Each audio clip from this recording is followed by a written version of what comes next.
Hi, I'm Representative Karen Polito, and I'm here at the WPI campus in Worcester.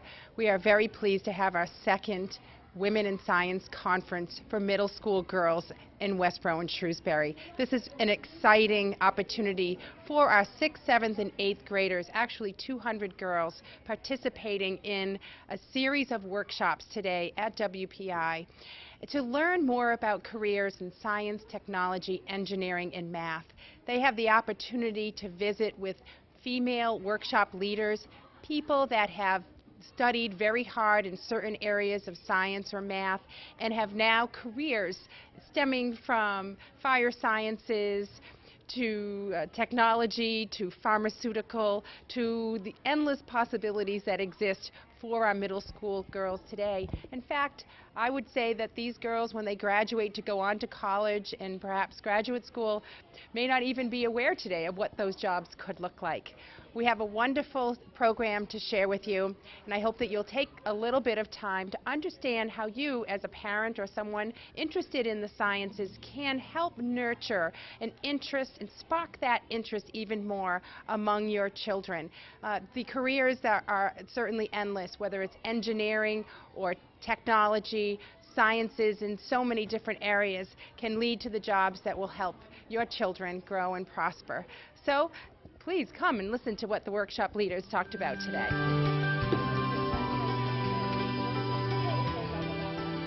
I'm here with Christy DeJesus. She is at FlexCon. She is a product development engineer. You had a great exhibit today with the girls. It was all about brainstorming. Tell us a little about that. Well, I'm a product development engineer, and I wanted to show the girls how there's different steps involved, and one of the techniques is brainstorming. So what we did is we did one group brainstorming activity showing them how ideas spark off from other friends and how it's really applicable to anything, not only to a product development engineer position, but to worldwide and anything that they do within their own lives.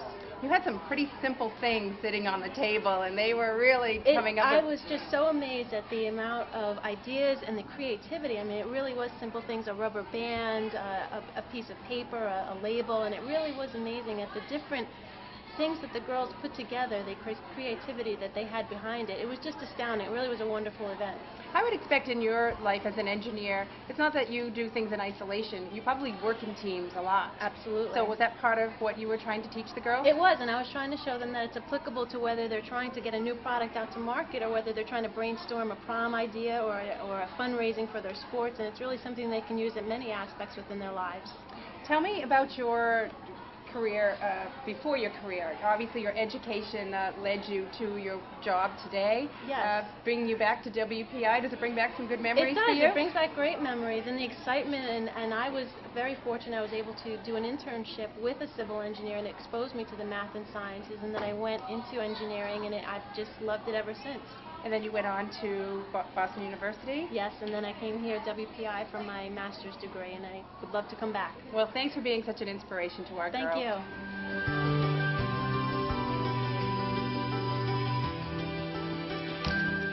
I'm here with Carol Barry, again at WPI. You are a plastics engineer at the University of Massachusetts at Lowell. And we are very thankful to have you today. You had a really exciting workshop for the girls, the science of lipstick. And tell us a little about what you were hoping to accomplish with the girls today. In my area, there's a whole bunch of jobs associated with formulations and mixing that people never talk about. They're in plastics, they're in rubber, they're in food, and they're also in things like cosmetics and adhesives and coatings, where you put lots of different ingredients together to get different properties, and you also, the way you put them together and the amounts that you put together give you certain properties, so your lipstick is the correct color, the lipstick lasts a long enough time, you can take it off when you want it, it doesn't come off on top of everything else that you have. And so I wanted them to have fun and to realize that there's a really good opportunity to be the person who does the formulations or the mixing or develops the recipe, as they call it in the rubber industry. And so that was the idea behind this mixing. Well, I definitely think it worked. It obviously is a product that they're familiar with, and obviously didn't probably understand the properties involved with making it. Were you impressed with the level of questions and interaction among the 6th, 7th, and 8th graders that came through today? Yeah, we gave them basically a bunch of different waxes and different oils, which is the base of their lipstick, and told them they could do whatever they wanted. They just had to have a lipstick they liked. Plus, we added a little bit of what we call emollient, which is things like lanolin or aloe, and which is things that make you smooth. Well, it's the hands-on activity that's so powerful that they will take away today. And tell me about your career path, your education to get where you are today. Can you just describe? I grew up in Natick, which is just a little bit east of here, and I went to school as a pre-med major, and I was doing chemistry. And I realized I don't like blood. I really didn't want to go to medical school. And I ended up finishing a bachelor's degree in chemistry at Boston College. And I went out to work. And I really never did much chemistry. I did things that needed chemistry, but mostly what I did was formulations. I did a little bit of engineering. And in the end, I was doing a bachelor's degree in plastics engineering at UMass Lowell when I got laid off in 1991. So I went back, I had severance pay, and I went back to the university for a year to finish my degree. I met a woman who did formulations at Avery Dennison in Framingham, and she had left. It was Dennison at that point. And she had left to go back and get her doctorate. And I had known her from my class, and she told me she was going to take the doctoral qualifying exam, and she wanted a partner to do it with her. So we did it at the end of my first year in the university. We both passed the qualifying exam. And so I stayed on and finished my bachelor's degree, my doctorate in engineering, plastics engineering, and effectively I had to make up the difference between a bachelor's degree in chemistry and a bachelor's degree in engineering. Wow. So it was a little bit longer. Yes. But it was a really good path for me. I wasn't something I planned to do. I had been in the industry for 12 years. I was going to be out for a year. And when I finished, I ended up staying. They had a position opening, and I ended up staying as a professor. So I've been there this is my 13th year. Well, you're doing great things, and thanks for sharing so much of yourself and your time with our girls today. You're welcome.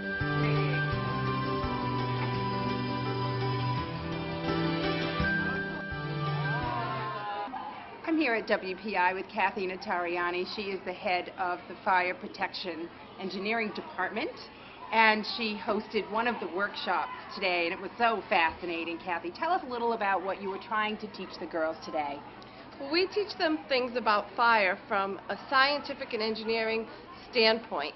They leave here and they're able to go home and explain to their parents things that I guarantee you their parents do not know. So this is different than what they receive in school, which is fire safety. This is engineering. They learn about ignition, what it takes to ignite something.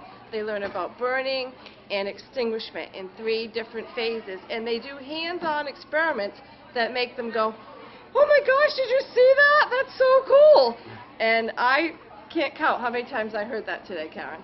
Well, it was fascinating because you broke it down in such a wonderful way, and the hands-on activity was simple but very powerful to see, for instance, lighting a candle, blowing it out, and relighting it quickly again from the gas.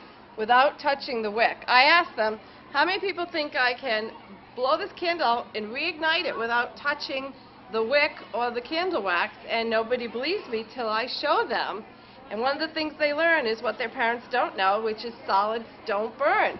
Heat causes solids to evaporate and the vapors burn. Oh, the other one I loved was the trick candle. You know, the birthday candle that just won't extinguish. Right, Karen, you've probably experienced trick candles, and we all know that you blow them out and they reignite, but virtually nobody knows why that is. So we show them that, and I'm not going to give away the secret right now. And then, of course, the ultimate visual is the funnel of fire. The flame whirl. That's really incredible. Yes, that shows the students how, from an engineering and scientific standpoint, what creates these fire whirls. And we see these fire whirls in large forest fires, and we use that model to study how to protect people from forest fires. But what starts out as a little tiny pan fire starts swirling and getting tall, and it's basically following the oxygen. Well, Kathy, you're the head of this department, and it obviously didn't happen with just luck. You had a lot of study and focus, discipline in your life. Just tell our viewers at home how you got started in this path. Well, you know, it's hard when you tell your children, well, you ask your children, what do you want to be when you grow up? And often they don't know, so they tell you what they enjoy studying in school. And in my case, I enjoyed chemistry and math, so they told me to be a chemical engineer. But I now tell my children, make sure you meet some people who are doing the job that you think you want to do, because there's a difference between enjoying studying a subject in school and doing that job. So when I found fire protection engineering, it's a place I can utilize my engineering knowledge that I learned in my chemical engineering studies, but I can apply it to keeping lives and property safe from fire. Well, thank you for the good work that you do, and thank you for hosting our workshop leaders and Thank you, all of Karen. us here at WPI today. It was a terrific day. You're welcome. It's my pleasure. Hello, everyone, and welcome to our second annual Women in Science Conference for our Westboro and Shrewsbury girls. Some of you are repeat attendees with those purple shirts from last year and then these gorgeous pink shirts. Let's say it, girls rock, right? They rock today. Yeah, they do. So I congratulate each one of you for making the choice to be here today. That was all you're doing. We thank your teachers for encouraging you and for making this known to you, and for your parents to foster and nurture your interest in the sciences. As Henry Ford once said, obstacles are those frightful things that you see when you take your eyes off your goal. So if you can dream it, girls, you can do it. And I can't wait to see the amazing accomplishments from you and your generation of peers. Thank you for being here once again. So let me start by thanking again Martha Deere and her team at WPI. Phenomenal. You were great. I want to thank our Westboro Public Schools, particularly Lisa Greenwald and Reenie Hatherley.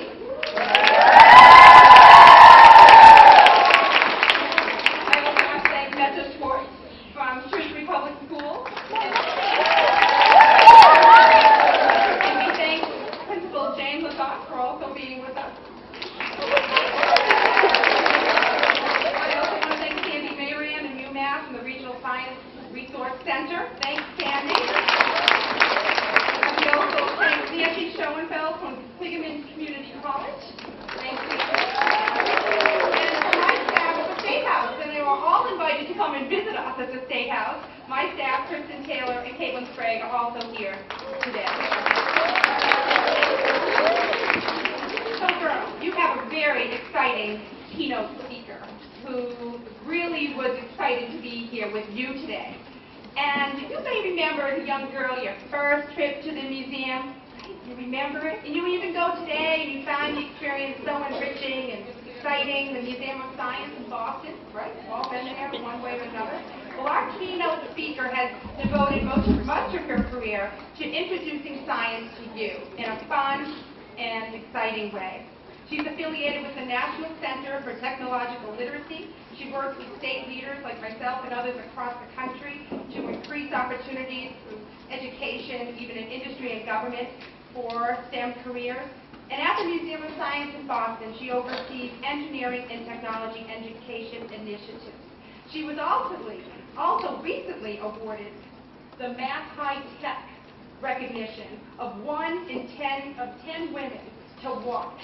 So keep your eyes on this lady. This is Yvonne Spicer. She's the Vice President of Advocacy and Educational Partnership at the Boston Museum of Science, and we are thrilled to have her with us today. Yvonne, thank you.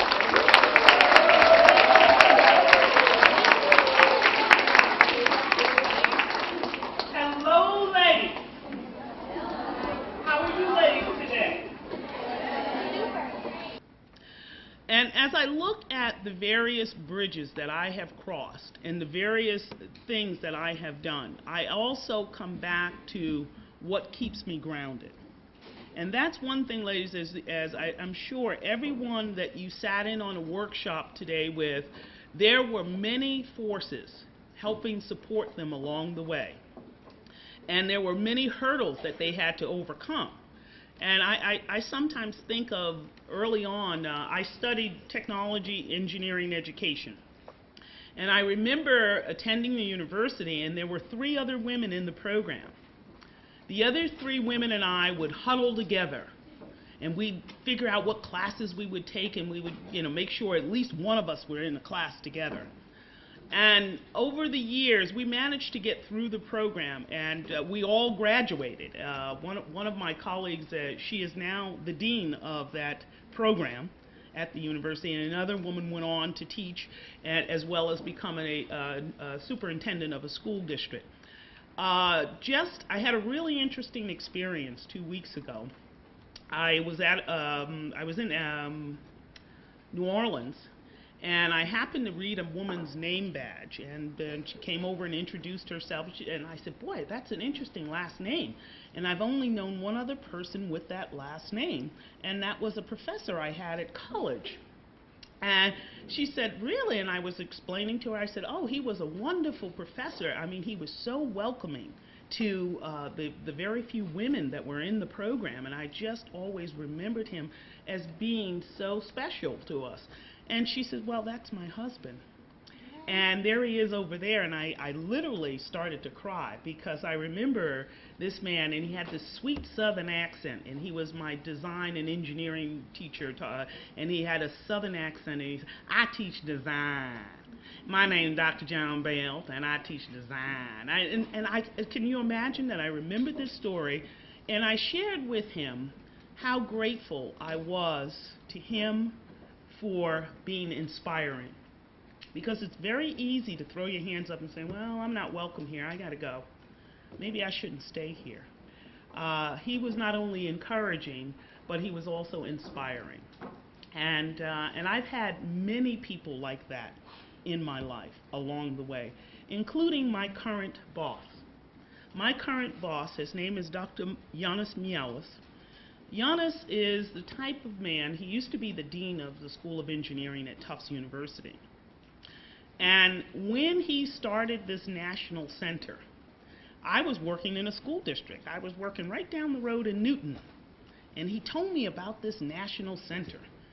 And I had said to him, I said, this sounds really exciting, Giannis. This center sounds really great.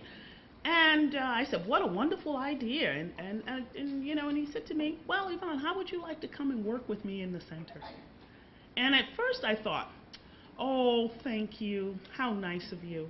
I love my kids in Newton. I love being in my school district. I'm having a great time.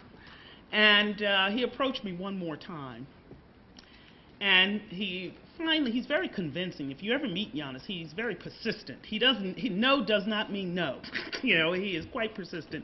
And finally, I agreed to come to work at the National Center. And I have to tell you, it was one of the most amazing things I've ever done. As a classroom teacher, I taught middle school and high school. I've been an administrator, and I loved being in the classroom, loved it. But the one thing I did feel that I had the ability to do more as an administrator, I had the ability to move this agenda not only just in Massachusetts, but around the country. So that's why I had to go do this work, and to make this happen for all children across this country. And I have to say, it's one of the greatest things I've done. Giannis has always been extremely supportive of women. If you look at the leadership team at the museum, it's mostly women. And I know there's only a handful of men in here, but it takes a strong man to move a woman up in leadership roles and really put them in charge of initiatives. So that's the other thing, too, having the strong support. So as I said to you, I didn't have a whole lot of female mentors and role models. Most of my role models and mentors were men. But I had the good fortune of having some very talented men around me. And I will come to you and say, remember, that baby always had to have fun. And I still have a lot of fun. And part of having a good time is watching you grow into wonderful young women, doing things that I never thought I could imagine for you. Because honestly, I think of the jobs most of you will have in this room haven't even been created yet. But the one thing I do feel very confident in, you are getting the foundation to be critical thinkers, make good decisions, and to be agile. And that's what I think it's going to take in the 21st century to live and work. And last but not least, the sustaining forces. Stay close to family. When it's all said and done, they are the foundation of who you are. Just as I shared my family with you, I can reflect on the women in my life, and many of them never saw the doors of a high school, let alone turn to a college. The notion of me being able to compare my great-grandmother's life to my life today, if you were to have a conversation, she couldn't even imagine what I do today. She couldn't even conceive it. But what she gave me and what she gave my mother and all of us in our family was a sense of love and connectedness. Friends, we all need a couple of good girlfriends. Do all you ladies have a BFF? I know I had, and I tell you what, you need more than one BFF, just in case you start to act kind of crazy once in a while. You need a couple of them. So, have good friends. You need to have good friends. And teachers, always be open to learning. I personally feel that there's still so much for me to learn.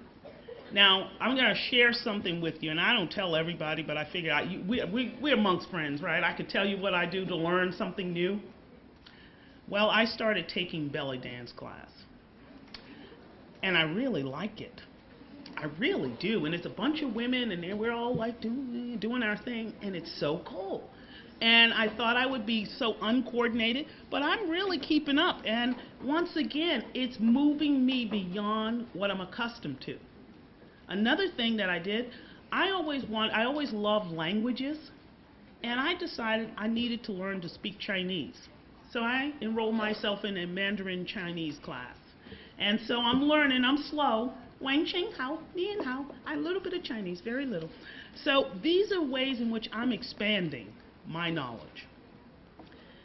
And your mentors and advocates. You need a mentor. A mentor supports you through something. An advocate leads the way for you. That's the person that opens the door for you. Like I look at my current boss, I see him as an advocate. He didn't just mentor me in this role, he opened the door for me to get into that position.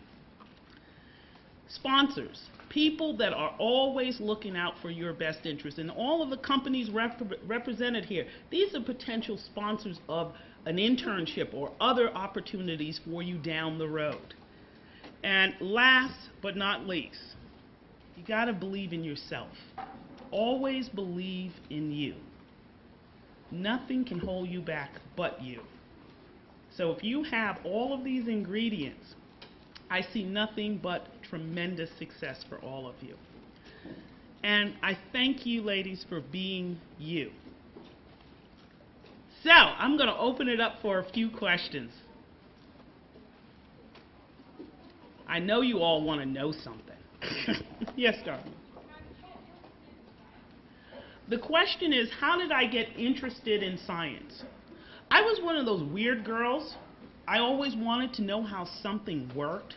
Like my sister, on the flip side, she was always very interested in, doing the hair and, those dolls with just a head and the hair? That doll would have 40 different hairdos by the end of the day. That's what my sister was into. I was really into seeing how things work. So I remember taking my mother's blender apart because I wanted to see what was causing that thing to move. Well, I took it apart. I couldn't put it back together. And the thing about it is my mother didn't get upset about anything. She said, well, what did you learn? I said, well, there's a lot of stuff in there that I was about 8 years old. I said, there's a lot of stuff in there. But that started me to be able to experiment and understand things that traditionally girls didn't do. My dad would work under the car. I would stand alongside him. Dad, what you doing? And he would explain to me what he was doing. So I was always encouraged to try something different, to do something different. And I had a passion for it. I really had a passion for it. I mean, the interesting thing growing up, the teachers always used to tell my mother that Yvonne's a very bright kid, but she's a little hyperactive. She's always up. So, I mean, I kept going with learning things, but the hyperactivity, I'm sorry, it's just me. I can't do anything about it. So, thank you. So you've had an opportunity now to experience the conference here at WPI, to listen to some of the workshop leaders present to our students, and also to listen to Yvonne Spicer, who has worked very actively, not only here in Massachusetts, but across the country, to introduce the idea of STEM careers early on in a student's path. So I want to thank the generosity of WPI for allowing us to partner with them to host this conference on their campus. It's a beautiful campus. Also to EMC, obviously a major employer here in Massachusetts. They actually raffled off an iPod, which was a really huge thing for the girls. Seagate Technology, right there in Shrewsbury, talked a lot about the careers that they offer and raffled off 4 disk drives for us. That was fantastic. Fallon Community Health Plan obviously did a lot to help our girls with bags and all these accessories that they had today. Quinsigamond Community College, also a participant. The STEM Network, we applied for a grant and received some funds to enhance the program that we offered to our middle school girls. FLIC is a leadership council for girls that also partnered with us. And of course, me as your host, I was very happy to host this second conference, and we'll be working again next year toward another conference. So please, if you have any information or anything you'd like to learn more about, contact our office. We'd be happy to connect you up with next year's conference. And certainly if you know anyone that might like to serve as a workshop leader, we'd certainly involve them in next year's conference too. So thanks for listening.